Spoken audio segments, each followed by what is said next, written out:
kembali ke soal ketakutan tentang perkembangan teknologi. Beberapa waktu kalau di Indonesia nih, beberapa waktu yang lalu kan bahkan ada Menteri Keuangan Sri Mulyani yang di videonya yang sangat meyakinkan itu, dia menjanjikan orang-orang dapat 50 juta untuk modal, gitu kan.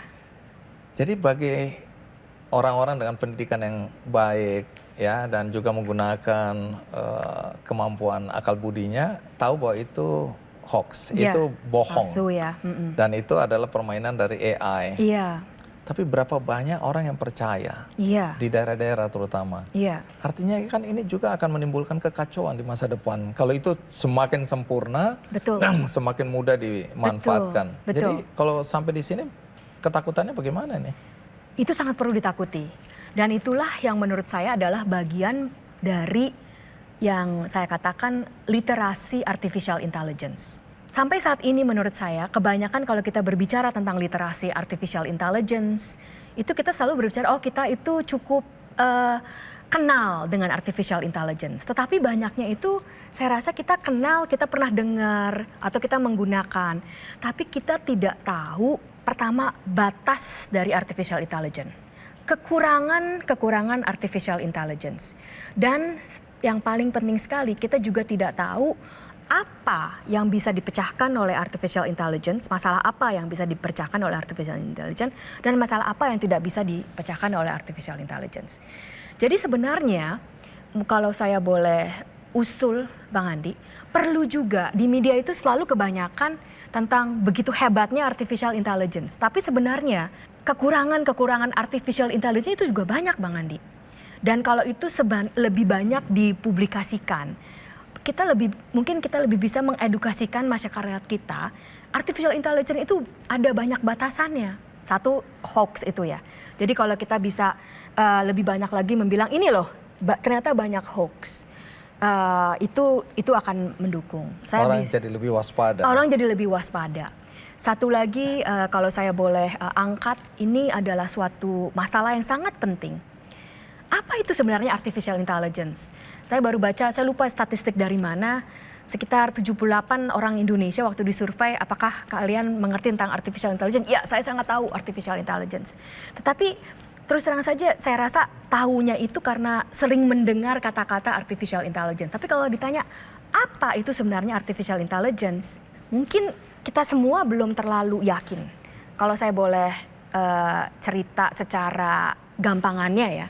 Artificial intelligence itu yang sekarang yang kita banyak omongkan itu adalah menggunakan statistik untuk melihat pola-pola dari data yang sudah ada. Sehingga mungkin bisa statistik itu pertama itu sangat bergantung kepada datanya. Nah, namanya juga statistik. Jadi itulah data-datanya itu bisa dikumpulkan dan bisa dibuat untuk sesuatu yang tidak benar. Karena dari kecil dari situ, kecil dari sini, kecil dari sini. Jadi maksudnya seperti tadi yang contohnya Ibu Sri Mulyani ya. Kan fotonya Ibu Sri Mulyani sudah banyak datanya. Videonya sudah banyak. Terus yang bilang tentang 50 juta juga ada, suaranya juga ada. Nah itu jadi bisa satu-satu dikumpulkan hinggalah menjadi satu yang sebenarnya secara ini adalah hoax. Tapi secara statistik itu benar, maksudnya benar datanya ada, itu dikumpulkan. Itu satu. Yang kedua, kita harus waspada bahwa data itu punya bias-bias, Bang Andi. Data itu kan yang tersedia itu bias. Karena data itu kan tidak objektif semua yang tersedia ya. Ada beberapa instansi atau orang atau negara atau budaya yang lebih banyak mengeluarkan data dibandingkan dengan budaya-budaya lain. Misalnya data mengenai gaji laki-laki dan gaji perempuan itu tentu saja berbeda ya kan. Nah itu ada biasnya. Saya mau cerita satu yang sangat menarik nih Bang Andi dari penelitian. Ini salah satu kolega saya di Stanford. Penelitian ini meneliti di Amerika Serikat. Jadi ini keadaan Amerika Serikat ada orang kulit putih dan orang kulit hitam. Dan dia bertanya kepada AI, Large Language Model, ChatGPT, ChatGPT-4, ChatGPT-3 gitu. Dia bertanya, oke, ini ada masukan kalimat. Nah kalimat ini atau pakai kalimat Inggris biasa, how are you doing today, gitu. Atau kalimat African American English. Jadi ada how do you do today, gitu. Jadi ada African American Englishnya. Nah, ternyata waktu ditanya ChatGPT, ini siapa yang pintar, siapa yang kurang pintar, ChatGPT-nya bilang yang pakai kalimat Inggris biasa itu pintar, yang pakai African American English ini kurang pintar. Nah, ini bukan ChatGPT-nya bias ya, tapi datanya itu begitu. Tapi yang lebih menyeramkan lagi Bang Andi, di penelitian yang sama, dia tanya, karena sekarang artificial intelligence itu juga dipakai untuk menentukan hukuman. Jadi berdasarkan data itu siapa yang hukumannya itu berapa berat, berapa tahun penjara gitu.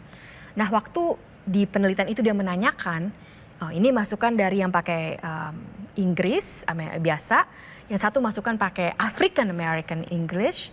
ChatGPT bilang untuk yang ini hukumannya 2 kali lipat dipenjarakan karena datanya bias. Untuk kasus yang sama. Untuk kasus yang sama, persis kalimatnya tuh persis Bang Andi. Artinya berbahaya sekali kalau kita tergantung pada teknologi, begitu kan kesimpulannya. Kita pasti harus menggunakan teknologi, tapi kita juga harus bisa tentu saja menganalisa dan kembali pengertian itu bahwa data itu bias. Karena kita selalu bilang, oh kalau ini sangat objektif. Betul, kadang lebih objektif ya. Tetapi ada juga bias-biasnya. Kita harus waspada itu. Oke, ini paling tidak kita lebih hati-hati ya.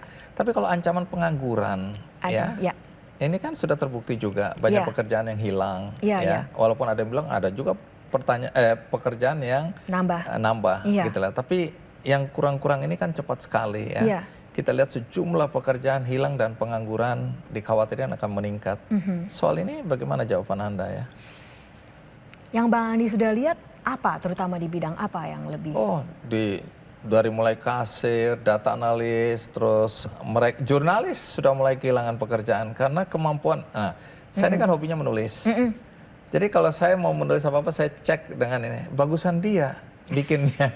Jadi saya bilang nggak ada gunanya selama ini pengalaman saya selama 45 tahun jadi wartawan. Nah, terus songwriters dan lain-lain. Banyak sekali pekerjaan. Ya kalau kita bicara kasir, bicara itu udah hilang lah semua. Kita sekarang juga tanya soal kesehatan kita, dijawab juga. Dan kita mulai percaya, apalagi gratis. Nah, sehingga kita tidak perlu lagi konsultasi sama dokter misalnya. Ini kan berbahaya. Nah, sampai di sini bagaimana Anda melihat kemungkinan banyak orang menganggur? Saya rasa kembali kalau kita lihat lagi artificial intelligence ya, itu kan menggunakan statistik. Jadi harus itu statistik berdasarkan data. Nah, kalau penulisan saat ini mungkin Bang Andi bisa melihat bahwa kadang-kadang dia menulisnya lebih bagus ya Bang Andi. Tetapi karena AI itu berdasarkan data, kalau dia sendiri yang harus mengeluarkan datanya, itu lama-lama akan turun kualitasnya Bang Andi. Jadi penulisan itu sebenarnya masih perlu sekali. Karena yang bisa memikirkan apa yang mau ditulis itu tetap, jadi awal dari datanya itu, awal dari pemikirannya itu tetap harus seorang yang seperti Bang Andi ini. Dan juga style ya. Dan juga stylenya. Nah itulah yang mungkin saya pernah bilang, kalau kitanya terlalu sering menggunakan ChatGPT untuk menulis, kita sendiri nggak pernah menulis. Bang Andi tadi bilang, oh lihat dia lebih bagus. Yang saya khawatirkan lama-lama kita tidak bisa tahu mana yang tulisan bagus, mana yang enggak Bang Andi. Ini juga sekarang kita tapi karena susah juga kalau kita sendiri tidak pernah memproduksi ya. Nah jadi kalau menulis jangan Bang Andi, tetap harus itu. Tetapi memang pasti di dalam setiap pergerakan teknologi itu ada pekerjaan-pekerjaan yang hilang. Nah yang harus kita bisa lihat itu, tapi sebenarnya juga tercipta pekerjaan-pekerjaan lain. Tapi mungkin kita harus secara konkret, apa sih pekerjaan yang tercipta? Terus terang saja, kalau saya bisa kasih yang paling tidak akan tergantikan dengan ChatGPT itu, apa? Lawyer. Kenapa? Nanti semuanya pada hukum nih. Karena ChatGPT itu semakin teknologinya itu semakin berkembang, semakin kita manusia harus menentukan apa batasnya. Jadi sekarang misalnya ChatGPT bisa menulis, bisa membuat lagu, tetapi manusia kan harus menegakkan hukumnya. Sampai kapan? Copyright-nya akan ke siapa nih? ChatGPT ada bukan ChatGPT, AI self-driving cars. Tapi nanti kalau misalnya itu kecelakaan, yang tanggung jawab siapa? Yang membuat ini carsnya. salah satu yang kemudian driver juga mulai tergantikan. Iya, tetapi manusianya itu kan yang harus memikirkan. Manusia harus memikirkan, jadi itu kesalahan siapa, ditanggung siapa, peraturannya bagaimana.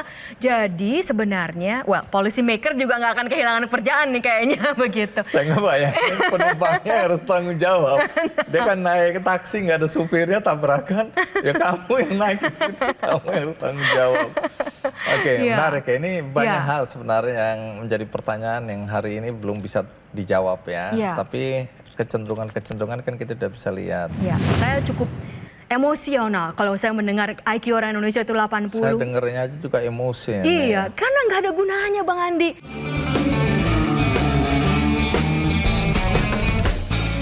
Jelajahi cara baru mendapatkan informasi. Download Metro TV Extend sekarang.